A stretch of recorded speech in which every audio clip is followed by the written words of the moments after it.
Buenos días.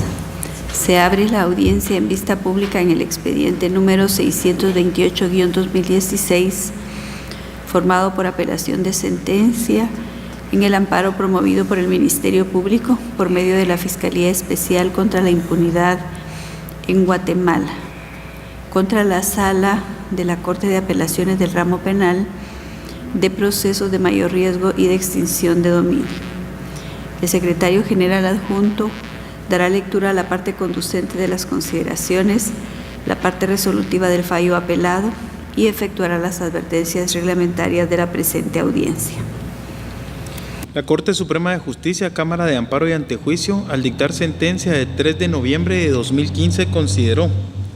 del estudio respectivo de la presente acción constitucional, de los argumentos sustentados por el postulante, de los antecedentes, se establece que Sara Elizabeth Cruz Mancilla es procesada por el delito de asociación ilícita. Solicitó revisión de medidas de coerción, las cuales fueron denegadas por el Tribunal Primero de Sentencia Penal, Narcoactividad y Delitos contra el Ambiente del Departamento de Guatemala, por estimar que no habían variado las circunstancias primitivas en el proceso de mérito. La solicitante apeló y la autoridad impugnada acogió el recurso, otorgándoles las medidas sustitutivas anteriormente aludidas. El artículo 404 del Código Procesal Penal establece que son apelables los autos dictados por los jueces de primera instancia que resuelvan. 9. Los que declaren la prisión o imposición de medidas sustitutivas y sus modificaciones. Tomando en cuenta lo anterior, al hacer el análisis correspondiente, la Cámara advierte que contra la resolución que declaró sin lugar la revisión de la medida de coerción solicitada por la procesada, no cabía el recurso de apelación, ya que el citado numeral contiene 3 supuestos para la procedencia del recurso, siendo estos el auto que declara la prisión preventiva, la resolución que otorga medidas sustitutivas y el auto que modifica la imposición de medidas sustitutivas. De esa cuenta, que declarar sin lugar la revisión de medida no corresponde a ninguno de los supuestos indicados, por lo tanto no era susceptible de impugnar por ese medio recursivo. En ese sentido se pronunció la Corte de Constitucionalidad dentro de los expedientes 4122-2011, 5347-2012 y 3197-2014. Por lo tanto, la sala denunciada no debió conocer el recurso de apelación por no ser el medio de impugnación idóneo. Ahora bien, en relación al argumento de la imputada en el proceso tercera interesada, en cuanto a que al momento de apelar fundamentó su recurso en el artículo 404, numeral 10, que establece que son apelables los autos que denieguen o restrinjan la libertad, es importante indicarle que resulta equivocado que ese habilitara el recurso de apelación contra la decisión que declaró sin lugar la revisión de la medida de coerción, porque tal decisión no es la que decidió la restricción de la libertad, sino que, en su caso, tal extremo lo decidió la que impuso la prisión preventiva. Por lo considerado, se concluye que la sala cuestionada se extralimitó en el ejercicio de sus atribuciones al conocer y declarar con lugar un medio recursivo que no era el idóneo y con ello violó el debido proceso, así como el principio de legalidad contenido en el artículo 398 del Código Procesal Penal. De esa cuenta que el amparo solicitado por el Ministerio Público a través de la Fiscalía Especial contra la Impunidad debe ser otorgado y como consecuencia se ordena a la autoridad denunciada emitir una nueva resolución tomando en cuenta aquí lo considerado. Con base en esta consideración, al resolver, declaró: 1. Otorga en definitiva el amparo planteado por el Ministerio Público a través de la Fiscalía contra la Impunidad. En consecuencia, A. Se deja en suspenso la resolución de 4 de septiembre de 2014 emitida por la Sala de la Corte de Apelaciones del Ramo Penal de Procesos de Mayor Riesgo y de Extinción de Dominio. Dentro del proceso, B. Restituye al postulante la situación jurídica anterior a esa resolución, y C. Ordena a la autoridad impugnada resolver conforme a derecho de lo aquí considerado, respetando los derechos y garantías del postulante, bajo apercibimiento de imponer una multa de 500 quetzales a cada uno de los magistrados en caso de no acatar lo resuelto dentro del plazo de 3 días de haber recibido los antecedentes, sin perjuicio de las responsabilidades legales correspondientes. En cuanto a las advertencias reglamentarias para el desarrollo de esta vista pública y de conformidad con lo que establece el Acuerdo 1-2013 de la Corte de Constitucionalidad, se hace de conocimiento de las partes que intervendrán en esta audiencia que para hacerlo cuentan con un tiempo no mayor de 15 minutos en el cual deberán expresar sus argumentos respecto de la sentencia de amparo. Deben dirigirse directamente al tribunal, expresar sus alegaciones en forma oral, debiéndose abstener de dar lectura a documentos, salvo autorización previa de la presidenta de esta Corte. Deben concretarse al asunto planteado, ser breves, precisos y concisos y no proferir expresiones irrespetuosas para las partes o para los miembros del tribunal. Es todo, señora presidenta. Puede hacer uso de la palabra el tercero interesado en el amparo y solicitante de la vista pública, Luis Alfredo Vázquez Menéndez. Buenos días, honorable tribunal. y con la venia de la presidencia voy a solicitar únicamente tener unas copias como guía para poder desarrollar mi discurso. Gracias, su señoría. Y uno que otra doctrina constitucional de parte de este tribunal. Honorable tribunal, regularmente las acciones de amparo, que ya son varias,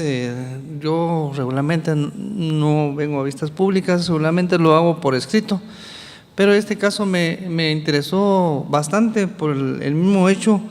de la doctrina constitucional que también esta misma Corte ha planteado en estos casos. El tema central está la revisión de las medidas de coerción establecidas en el artículo 277 del Código Procesal Penal. Se ha señalado de que no es viable el recurso de apelación y sobre esa base fue que el Ministerio Público planteó la acción de amparo. Lo único sí es que lo hizo con fundamento en el artículo 404, inciso 9 del Código Procesal Penal. Extremo que no fue el que yo fundamenté para interponer en su oportunidad el recurso de apelación ante la denegatoria de la revisión de las medidas de coerción a favor de mi defendida, sino fue el artículo 404, inciso 10, en la que señala que procede el recurso de apelación contra las resoluciones que denieguen o restringen la libertad de la misma. Hay fallos de parte de este honorable tribunal relacionados a este tema. En resumen, dice esta Corte de Constitucionalidad que la revisión de la prisión preventiva, que es posterior durante el trámite del desarrollo de la investigación, no es lo que le causa agravio. Lo que le causa agravio al procesado es la prisión preventiva, según la doctrina que ha establecido esta honorable Corte de Constitucionalidad, y que por lo tanto no es procedente el recurso de apelación ante la denegatoria a la revisión de las medidas de coerción. Bajo ese aspecto, señoría, yo considero de que de alguna manera pues se ha contribuido en algunos casos a cambiar la doctrina constitucional, y una de ellas, aunque no aparece en mi nombre, pero sí me recuerdo que fue lo relacionado al artículo 144b de la Ley del Organismo Judicial relacionado al recurso de reposición en materia de casación. En este caso yo considero, señoría, de que efectivamente hay doctrina constitucional por parte de ustedes, 3 fallos relacionados al artículo 404, inciso 9 del Código Procesal Penal. Ahora bien, yo en esta oportunidad vengo con los siguientes razonamientos para que esto quede sin efecto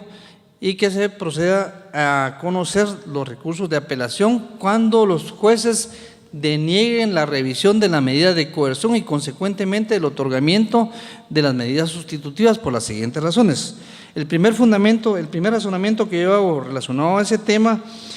es porque estamos amparados en el artículo 14 del Código Procesal Penal, que nos habla que las disposiciones de la ley se restringen en forma restrictiva, pero cuando se es en materia de libertad tiene que ser en forma extensiva, y es decir, el artículo 404, inciso 10 del Código Procesal Penal nos habla de las resoluciones que denieguen y restringen la libertad de la misma. Es decir, que en ese momento procesal considero yo de que se está restringiendo la libertad al negarle al procesado la oportunidad de que por medio de una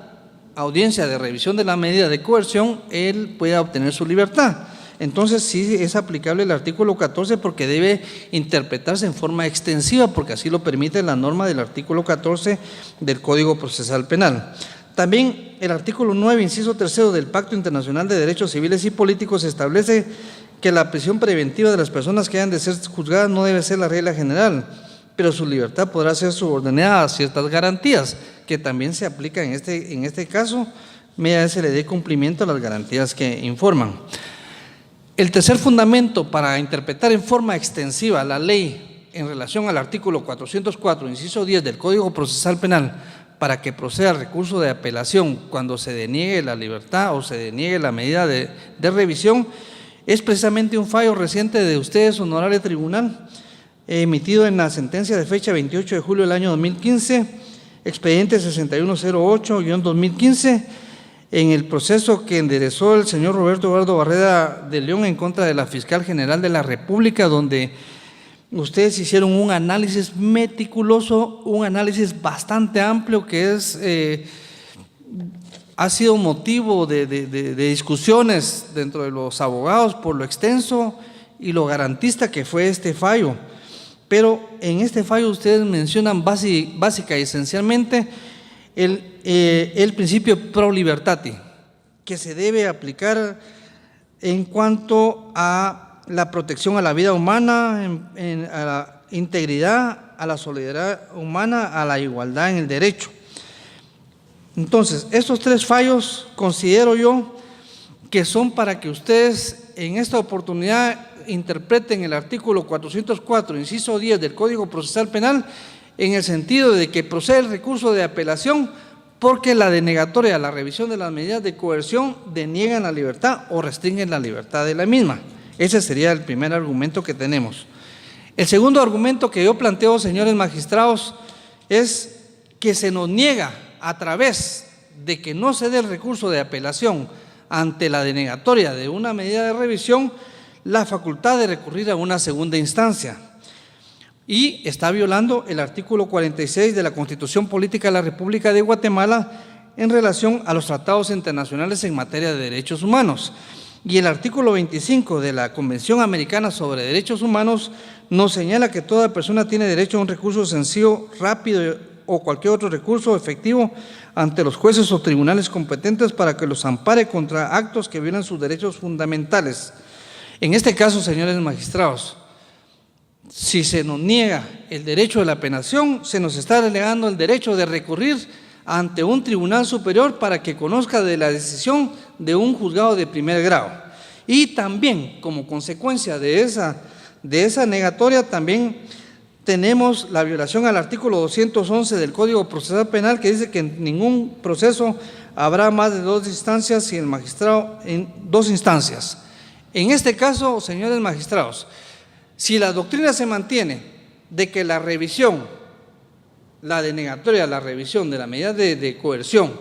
no son apelables, nos están negando dos derechos fundamentales: el derecho de recurrir a un fallo a un tribunal superior y el derecho a la segunda instancia, precisamente en un caso donde se deniega o se restringe la libertad a través de la denegatoria. El tercer razonamiento que yo establezco, señores magistrados, es también dentro de este punto que consideramos que se viola el principio de igualdad. Veamos, deviene una prisión preventiva que se le emitió en contra de un procesado y durante el diligenciamiento, el desarrollo de toda la etapa preparatoria, se pide la revisión de la medida de coerción. Si se otorga a favor del procesado, el Ministerio Público, el querellante adhesivo, sí tienen derecho a apelación. Y entonces, ¿por qué se le va a negar ese mismo derecho a la misma institución que es la revisión de la prisión de la revisión de la medida de coerción? ¿Por qué se le va a negar al procesado ese derecho de igualdad también a impugnar un fallo que le ha sido adverso para sus pretensiones, que es obtener su libertad? Entonces también considero yo de que ese principio se está violando en este caso. Finalmente, señores magistrados, cuando el Tribunal Primero de Sentencia de Narcoactividad y Delitos contra el Ambiente denegó la revisión de la medida de coerción a favor de mi defendida, vine yo, planteé recurso de apelación y el Ministerio Público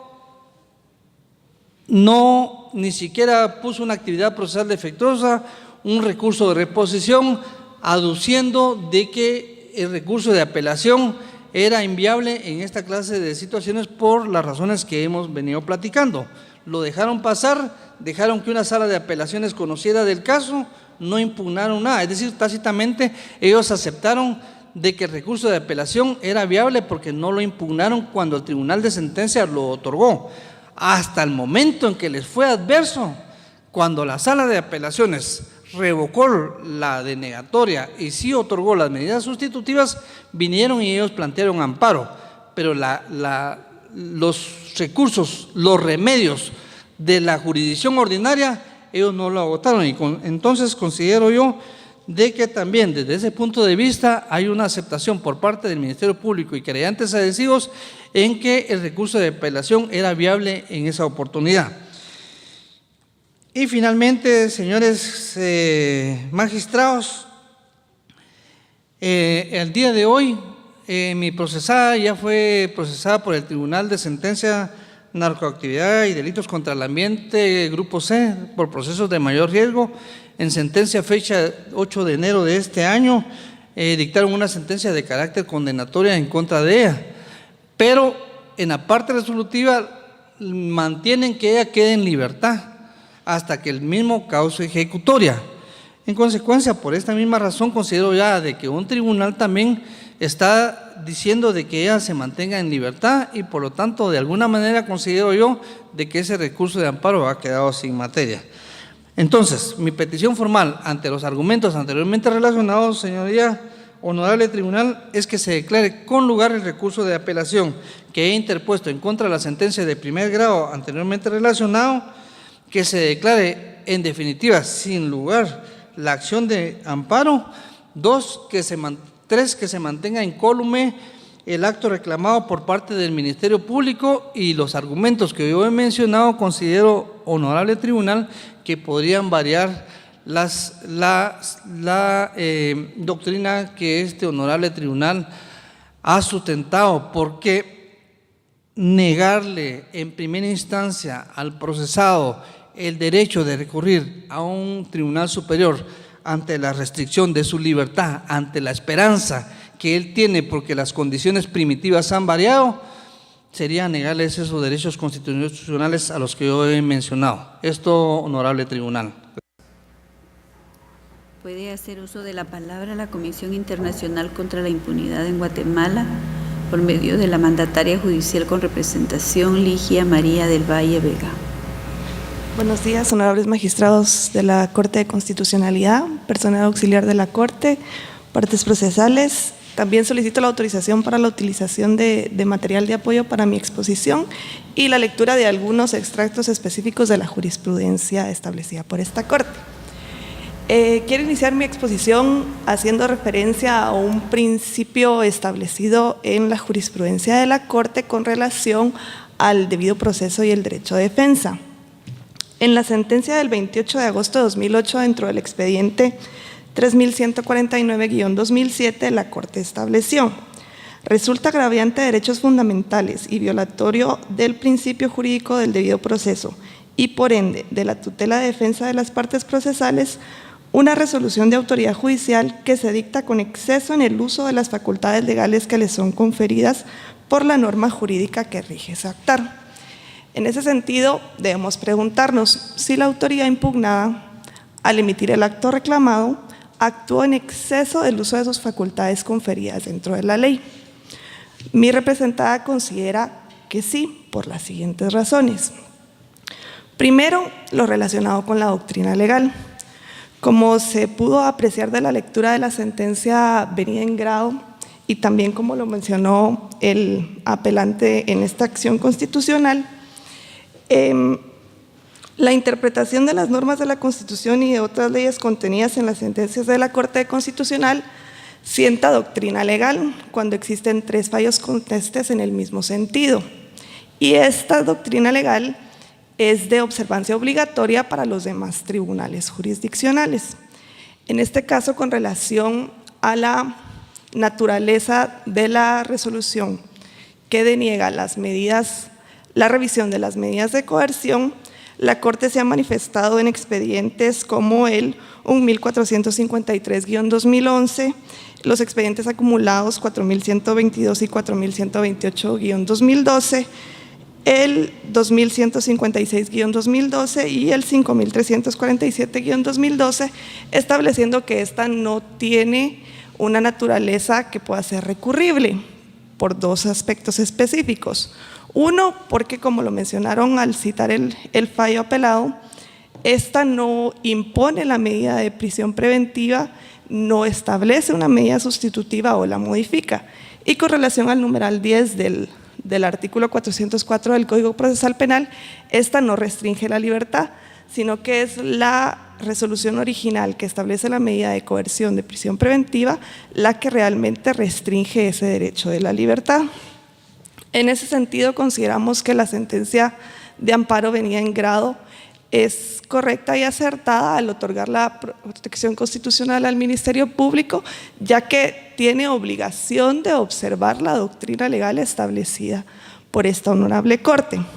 Ahora, sí es cierto que esta honorable Corte puede alejarse de esa doctrina legal sentada con anterioridad. Mi representada considera que en este caso no existe una justificación o una razón de innovación que permita que esta Corte pueda alejarse del criterio sentado con anterioridad. Uno, porque en contra de la medida de prisión preventiva existen los medios ordinarios establecidos en el Código Procesal Penal para impugnarse, ya que al establecerse primero el auto de prisión preventiva, este puede ser impugnado por la parte afectada y también está facultada a solicitar la revisión de la medida de coerción cuando se considere que las circunstancias primitivas han variado. En ese sentido, y concluyendo, la autoridad impugnada sí actuó en exceso de sus facultades al alejarse de la doctrina legal sentada por esta Corte de Constitucionalidad y por consecuencia el amparo debe ser declarado con lugar.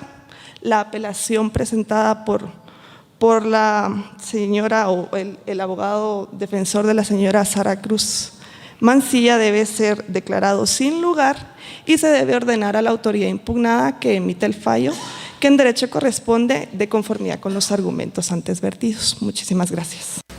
Se clausura la presente audiencia.